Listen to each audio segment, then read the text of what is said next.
Perry, the Friends star who famously played Chandler Bing, passing away at 54 years old. And law enforcement sources say that Perry died in his Pacific Palisades home. Police vehicles lining his street overnight, firefighters and paramedics responding to a call at his house.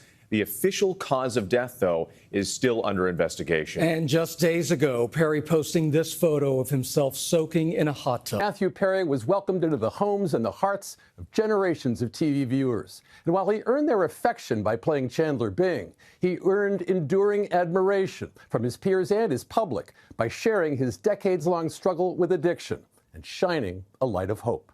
Jim Carrey did a really good quote a couple of years ago, a few years ago, and he said, I want everybody to get all their dreams come true, everybody, so that they could know that it's not the answer.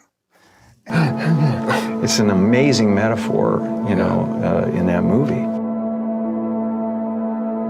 I often said that I wished people could realize all their dreams and wealth and fame, and so that they could see that it's not where you're going to find your sense of completion. Please, could she be more out of my league? Ross, back me up here. He could never get a woman like that in a million years. Thank you, buddy. For 10 seasons on the hit TV series Friends, Matthew Perry played Chandler Bing, pal to David Schwimmer's Ross and Matt LeBlanc's Joey.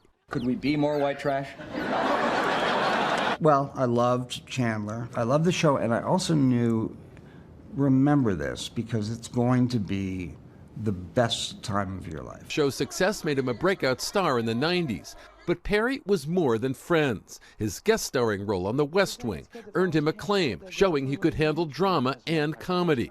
Yet his evident intelligence, his easy charm, and that engaging grin would often conceal how challenging life was for the Canadian-bred Perry.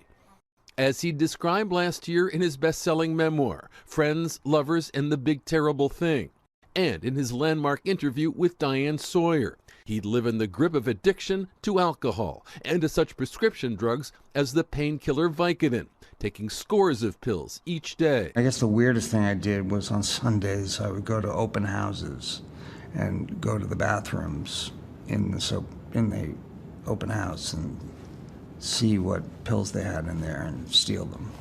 Your disease is just outside, just doing one-arm push-ups, just waiting for you, waiting to get you alone. Because alone, you lose to the disease. And now I finally feel okay. At one point along this path, his friends reach out. Jenny, yeah.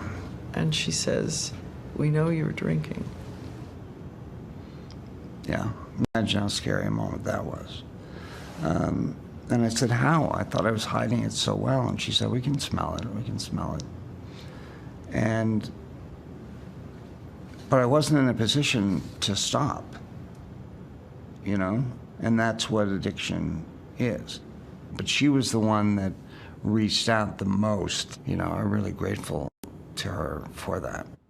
In 2004, I asked Jennifer Aniston about all her colleagues, including Matthew, whose struggle had become public, as his friends grappled too. What doesn't Matthew know? That he's all right. We didn't know. We weren't equipped. We weren't to deal with it. You know, nobody had ever dealt with that. And, you know, the idea of even losing him or...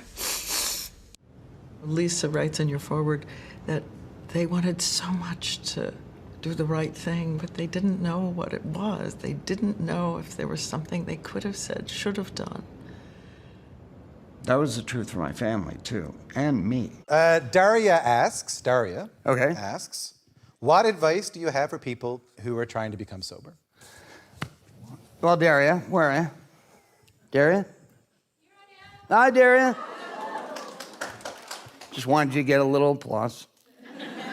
Well, we've touched on this, which is don't keep it a secret. You know, raise your hand and say you're suffering. You are drinking and you can't stop. And then it's like the disease goes, well, if you're going to tell somebody about it, it'll go away for a while.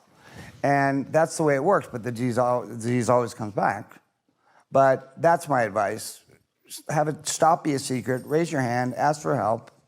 And when you start going to AA meetings, don't leave an AA meeting till you know which one is next. That's my big hint. Oh, the book is going to help people. And before we leave, there's a question he saw me ask once before of someone else in recovery. He thinks it's interesting, so I ask him too. How will we know when you're in trouble, when you're not okay?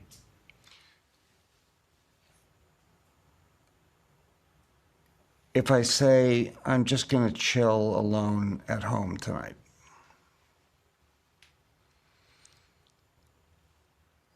And part two, the other thing, is if I ever say I'm cured. I'm very happy to have spent this time with you. Okay, we'll do it again. And yeah, let's do it again tomorrow. Oh, yeah. only different. Yeah, but ask the same questions.